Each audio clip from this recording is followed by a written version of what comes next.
Steven Spielberg has directed more than 30 feature films across 5 decades, worked with hundreds of performers, and shaped some of the most famous faces in movie history. But if you look closely at his career, 6 names keep coming back, over and over, in different decades, different genres, and different stages of his life as a filmmaker. These aren't just actors who happen to show up in his movies. They're the ones he kept returning to, the ones who changed how he worked, and in more than one case, the ones who became genuine friends. So, who are they? And what makes each of these 6 relationships so different from the rest? Let's get into it. We start with the actor most people associate with Spielberg's entire career, Harrison Ford. Before Raiders of the Lost Ark, Ford was already a star thanks to Star Wars, but he wasn't Spielberg's first choice, or even his second. The production had originally set its sights on Tom Selleck, but Selleck was locked into his CBS series Magnum, P.I., and couldn't get out of the contract in time. As the clock ran down, Spielberg was watching a screening of The Empire Strikes Back when it hit him. Harrison Ford was exactly the actor they needed. George Lucas, who had already worked with Ford twice, initially resisted the idea, worried it would turn into the kind of director-actor repetition he associated with Martin Scorsese and Robert De Niro. Spielberg talked him into it anyway. What happened next set the tone for their entire collaboration. Ford and Spielberg met up, hung out casually, and by the time they boarded a flight from Los Angeles to London to start shooting, they spent the entire 10-hour trip going through the script line by line, reworking the rough edges together. Ford wasn't contractually required to help shape the story, but he wanted to, and Spielberg noticed. Over the years, Spielberg has described Ford as a singular kind of leading man, someone whose instincts he came to trust so completely that he gave him an unusual amount of creative freedom on set, from how fights were staged to how stunts were performed. When time was short during the filming of a sword fight scene in Cairo, it was Ford himself who suggested the simpler, funnier solution that became one of the most quoted moments in the franchise. That instinct for what a scene actually needed, rather than what the script said it needed, is exactly what kept Spielberg coming back to him across 3 additional Indiana Jones films. Next is an actor Spielberg pursued for over a decade before finally getting a yes, Daniel Day-Lewis. Spielberg first approached him to play Abraham Lincoln back in 2003, but Day-Lewis turned it down. The project sat in limbo for years, went through another actor entirely, and it wasn't until Spielberg and screenwriter Tony Kushner narrowed the film's focus to the final 4 months of Lincoln's life, and personally flew to Ireland to make the case, that Day-Lewis agreed, on the condition that he'd have a full year to prepare.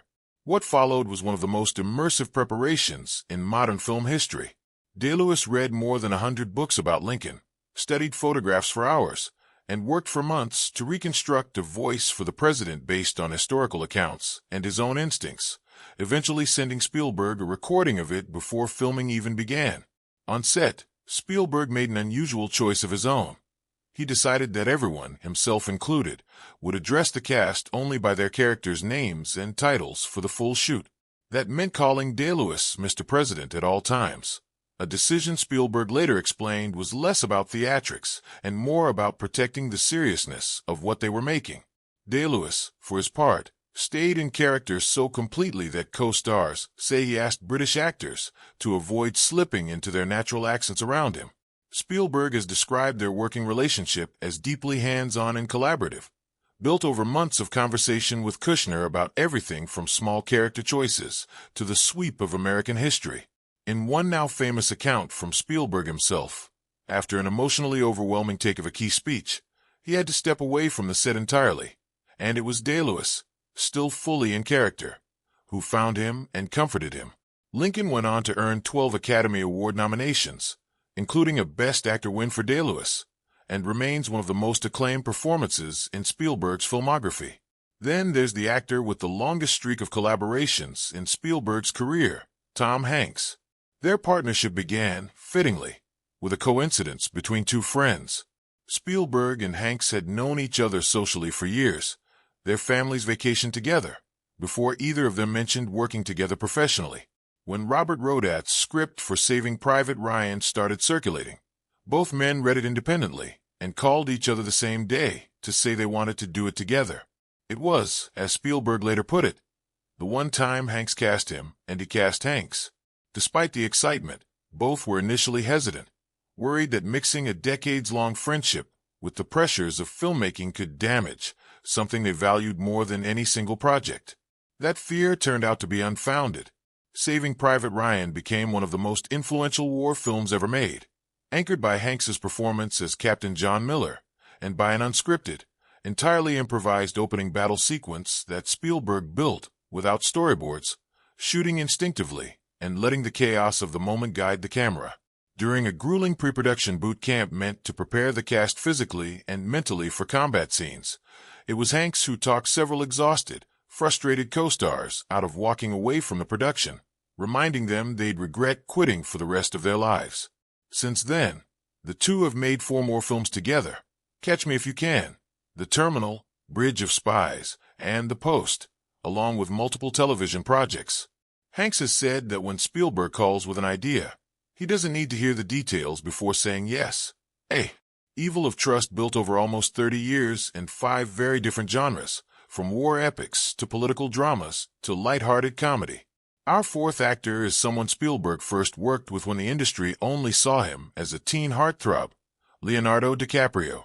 In 2002's Catch Me If You Can, DiCaprio played real-life con artist Frank Abagnale Jr., a role that demanded a strange mix of youthful charm and buried desperation. Spielberg had actually joined the project as a producer before deciding to direct it himself, after several other filmmakers, including David Fincher and Gore Verbinski, had come and gone. Interestingly, Spielberg was initially unsure about approaching Tom Hanks for the supporting role of FBI agent Carl Hannity, assuming a 2-time Oscar winner wouldn't want a smaller part. But Hanks said yes immediately, and the chemistry between him and DiCaprio became the emotional backbone of the film. Critics and audiences alike praised DiCaprio's performance as a turning point in his career, proof that the star of Titanic could carry serious, layered material without leaning on his looks or his fame. The film performed strongly with both critics and audiences, and DiCaprio's ability to hold his own opposite 2 Academy Award winners marked a clear shift in how Hollywood viewed him. While Spielberg and DiCaprio haven't reunited on screen since, their single collaboration remains a favorite reference point whenever critics discuss Spielberg's gift for pulling unexpected depth out of performers the public thought they already understood. Our 5th name took Spielberg nearly 40 years to finally direct Meryl Streep. Despite being 2 of the most respected names in the industry for decades, the two had never worked together on screen until 2017's The Post, where Streep played Katharine Graham, the first female publisher of a major American newspaper, opposite Hanks as her editor Ben Bradley. Streep has since described being surprised by Spielberg's directing style going into the project. She expected a veteran with a fixed, well-worn process, and instead found someone remarkably improvisational, making major visual and narrative choices on the spot, sometimes the very morning of a shoot, rather than locking decisions in months ahead with storyboards.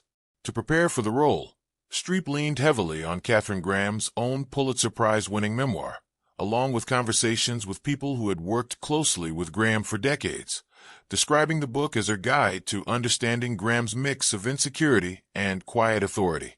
On set, Hanks later said the most gripping moments in scenes with Streep came from the pauses she chose to put in, the beats of hesitation that made every take feel slightly different from the last. Spielberg has compared watching Streep and Hanks work together to watching a live play performed night after night, where the same scene never lands quite the same way twice. The Post earned Streep her 21st Academy Award nomination and marked what many consider one of her most fully realized performances in years, all from a filmmaker she'd somehow never shared a set with until that point. And finally, the actor whose bond with Spielberg went far beyond the films they actually made together, Robin Williams. The two collaborated on screen only twice, in 1991's Hook, where Williams played a grown-up, memory-repressed Peter Pan, and briefly in 2001's AI Artificial Intelligence, where Williams voiced a supporting character. Spielberg has openly admitted he isn't entirely satisfied with how Hook turned out, calling it overly sprawling in interviews over the years, but he's also said the friendship he built with Williams during that production was worth everything the shoot put him through. That friendship proved its value years later, during one of the hardest stretches of Spielberg's career, while filming the emotionally exhausting Schindler's List in Poland in 1993. Shooting the same year as Jurassic Park, Spielberg was in genuine need of relief from the material he was working with every day. Williams began calling him once a week, right on schedule, and would perform roughly 15 minutes of pure improvised stand-up comedy over the phone, never once discussing the film itself. Spielberg has since described those calls as essential, saying Williams always hung up right after the biggest laugh, never bothering with a proper goodbye. Williams never worked with Spielberg on screen again after AI, but the two remained close, and Spielberg has spoken about how deeply he felt the loss after Williams's death in 2014. It's a reminder that some of the most meaningful relationships in Spielberg's career weren't built on box office numbers or awards, but on the kind of connection that shows up when someone needs it most. So there you have it. Harrison Ford, the collaborator who helped shape an entire genre of adventure filmmaking. Daniel Day-Lewis, the actor Spielberg pursued for a decade, and then handled with a kind of reverence he's rarely shown anyone else. Tom Hanks, his longest and most trusted creative partnership, built on a friendship that came first.